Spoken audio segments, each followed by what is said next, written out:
This is a very brief tutorial about the errors.Is function of the Go standard library. First, I'm going to create a very simple function.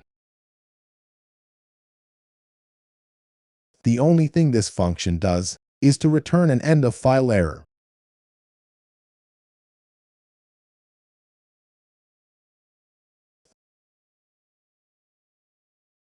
In the main function, I want to react to this specific error. If I get an end-of-file error, I want to do something special.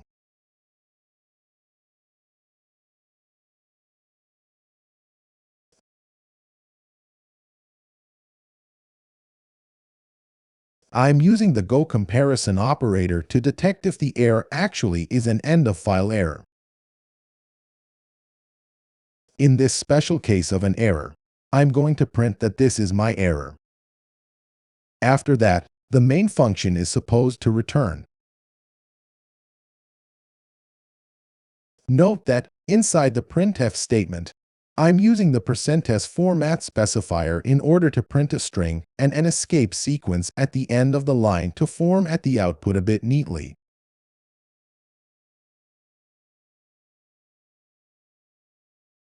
If I'm not getting this specific end-of-file error, I want to print that I just got an unknown error.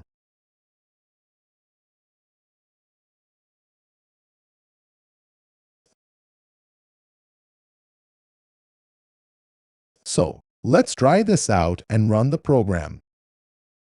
I'm expecting that I will see the message about my error, because the function indeed returned an end-of-file error. It worked. However, this is not always the case.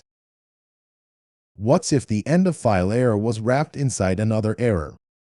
In Go, you can use the errorf function together with the %w format specifier to wrap an error inside another error. To say it in advance, I will not get the output about my error, because the error that the function returns is actually not equal to an end-of-file error. In fact, it is an error that has an end-of-file error wrapped inside of it. For the Go comparison operator, these are two totally different things.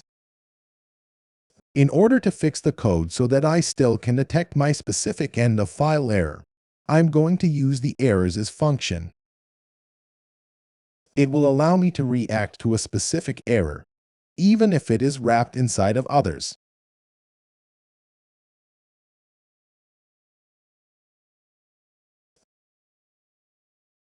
As you can see, I got the print statement about my error back.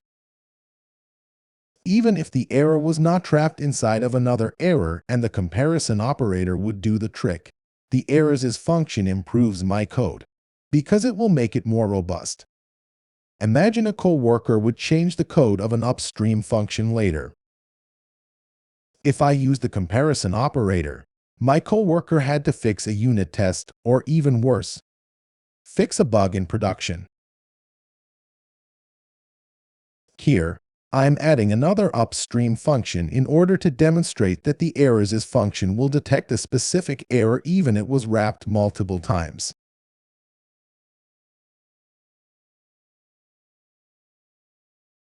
As you will see, I'm still getting the output about my error, even though it was wrapped 2 times.